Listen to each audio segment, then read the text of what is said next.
আসসালামু আলাইকুম। 18 বাংলা সংবাদে সবাইকে স্বাগত জানাচ্ছি আমি ভাবনা আহমেদ।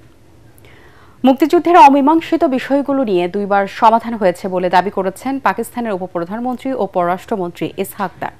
রাজধানীর একটি হোটেল পররাষ্ট্র উপদেষ্টার সঙ্গে বৈঠক শেষে গণমাধ্যম কর্মীদের সাথে আলাপকালে তিনি বলেন, অতীত ভুলে কুরআন সুন্নাহর আলোকে হৃদয় পরিষ্কার করে দুই দেশের নাগরিকদের একসাথে সামনে এগিয়ে যেতে হবে।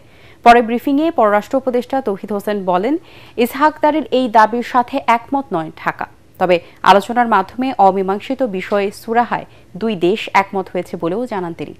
এদিন দুই দেশের মধ্যে 6টি চুক্তি ও সমঝোতা স্মারক সই হয়।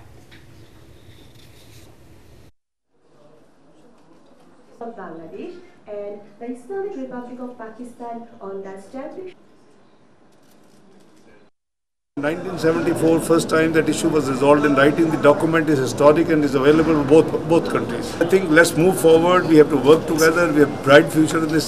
So you see, this has been done actually, and the issue was resolved twice. 1974 and then early 2000 when General Musharraf visited, and he told the entire nation on behalf of the entire nation of Pakistan to the entire on behalf of Pakistan to entire nation of Bangladesh. So I think now what a religion, what our Islamic teaching, what the Holy Quran, what the Sunnah of Muhammad Sallallahu Alaihi Wasallam tells us, then you should have cleanest heart and move together, and we are a family. দুপক্ষই একটি বিষয় আমরা ঠিক করেছি যে এই জিনিসগুলোকে আমাদেরকে সমাধান করতে হবে এবং দ্বিপাক্ষিক সম্পর্ককে যাতে খুব স্মুথলি এগোতে পারে এই জন্য এদেরকে পিছনে ফেলতে হবে। এবং দুই পক্ষই এটুকু এগ্রি করেছি যে আমরা এই নিয়ে কথা বলবো এবং চেষ্টা করব এই ইস্যুগুলি যেন আগামীতে বা কোনো এক পর্যায়ে, একদিনে হয়ে যাবে না, এটা আমরা এটাও স্বীকার করেছি যে ঝট করে আমরা একদিনে বসে এটা সমাধান করতে পারবো না। এত 24 বছরের 54 বছরের ইস্যু। আমরা একমত হয়েছি যে আমরা এটা নিয়ে কথা বলবো আলাদাভাবে, এমনভাবে যাতে করে এই জিনিসগুলিকে আমরা পেছনে ফেলতে পারি। নির্বাচন কমিশনে ত্রয়োদশ জাতীয় সংসদ নির্বাচনে ব্রাহ্মণবাড়িয়া 2 ও 3 আসনের সীমানা পুনর্নির্ধারণের বিষয় শুনানিতে হট্টগোল হয়েছে। বিএনপি নেত্রী রুমিন ফারহানা লোকজন নির্বাচন কমিশনে শুনানি চলাকালে মারধর করেছে বলে অভিযোগ করেছেন ভুক্তভোগী এনসিপির যুগ্ম মুখ্য সংগঠক আতাউল্লাহ। নির্বাচন ভবনের অডিটোরিয়ামে দুপুরে প্রস্তাবিত সংসদীয় আসনের সীমানা নির্ধারণে দাবি আপত্তির শুনানি শুরু হয়। 4 দিনের শুনানির প্রথম দিন কুমিল্লা, ব্রাহ্মণবাড়িয়া, নোয়াখালী, ফেনী, লক্ষ্মীপুর ও চাঁদপুর জেলার 18টি আসনের প্রস্তাবিত সীমানার বিষয়ে শুনানি হবে। শুনানিতে প্রধান নির্বাচন কমিশনার এএমএম নাসির উদ্দিন ও 4 নির্বাচন কমিশনার উপস্থিত রয়েছেন।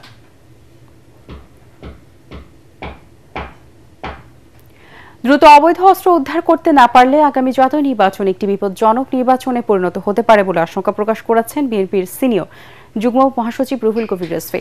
বিএনপি চেয়ারপারসন বেগম খালেদা জিয়ার 81তম জন্মদিন উপলক্ষে নয়াপল্টনে দলের কেন্দ্রীয় কার্যালয়ের সামনে জিয়া পরিষদের উদ্যোগে রিকশা ও ভ্যান চালকদের মধ্যে রেইনকোট বিতরণ করতে গিয়ে তিনি কথা বলেন। রিজভী বলেন, সংবিধান সংশোধন আইন প্রণয়নের এখতিয়ার একমাত্র জনগণের ভোটে নির্বাচিত সংসদের। তিনি আশঙ্কা প্রকাশ করে বলেন, ছোট ইস্যুতে গণ অভ্যুত্থানের শক্তি বিরোধে জড়ালে ফ্যাসিবাদী শক্তি নিয়ে ফিরে আসার সুযোগ পাবে।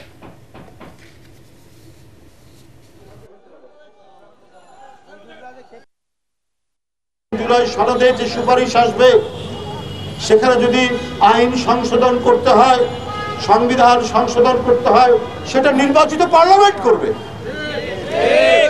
একটি রাজনৈতিক দল বলছেন যে আগেই গণভোট দিতে হবে। কেন? যদি আমারটাই তাল গাছটাই আমার, এই নিয়েই যদি চিৎকার করতে থাকি তাহলে ফ্যাসিবাদ আজকে নানাভাবেই তো আমাদের এই সমাজের একবারে মাটির গভীরে তারা অবস্থান করছে। টাকা নিয়ে, অবৈধ অস্ত্র নিয়ে, সামনে নির্বাচন। এই অবৈধ অস্ত্র যদি উদ্ধার করতে না পারে অন্তর্বর্তীকালীন সরকার, এই নির্বাচন একটি বিপজ্জনক নির্বাচন হবে। অবিলম্বে অবৈধ অস্ত্র আপনার উদ্ধার করতে হবে।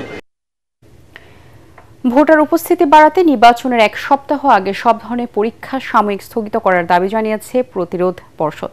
দুপুরে মধুর ক্যান্টিনে এক সংবাদ সম্মেলনে তারা বলেন, ছাত্রলীগের সুবিধাভোগী এবং বিভিন্ন সময়ে অরাজকতায় জড়িতদের প্রার্থীরা বাতিল করতে হবে।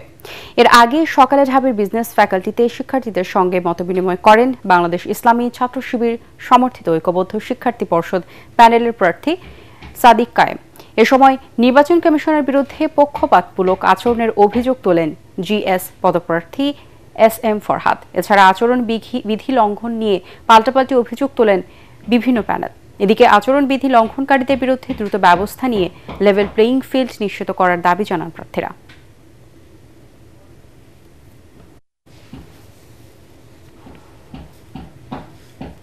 একটি ঘোষণা, এটিএন বাংলার নাম ব্যবহার করে সাংবাদিক পরিচয়ে কতিপয় ব্যক্তির বিরুদ্ধে সংবাদ সংগ্রহের নামে দেশের বিভিন্ন স্থানে চাঁদাবাজির অভিযোগ পাওয়া যাচ্ছে। এ ধরনের চাঁদাবাজ ও ভুয়া নাম ব্যবহারকারীদের নিকটস্থ থানায় সোপর্দ করার জন্য অনুরোধ জানাচ্ছে এটিএন বাংলা কর্তৃপক্ষ। এছাড়াও প্রতিষ্ঠানটিতে সাংবাদিক ও জনবল নিয়োগের ভুয়া বিজ্ঞাপন দিয়ে একটি চক্র প্রতারণা করছে। বর্তমানে এটিএন বাংলায় কোনো ধরনের নিয়োগ প্রক্রিয়া চলছে না। নিয়োগ নিয়ে কারোর সাথে আর্থিক লেনদেন না করার অনুরোধ জানাচ্ছে এটিএন বাংলা কর্তৃপক্ষ। দর্শক, পরবর্তী সংবাদ দেখার আমন্ত্রণ জানিয়ে এখনকার মতো শেষ করছি এটিএন বাংলার সংবাদ। ইউটিউবে দেখতে ব্রাউজ করুন youtube/ATN Bangla News। ধন্যবাদ সবাইকে।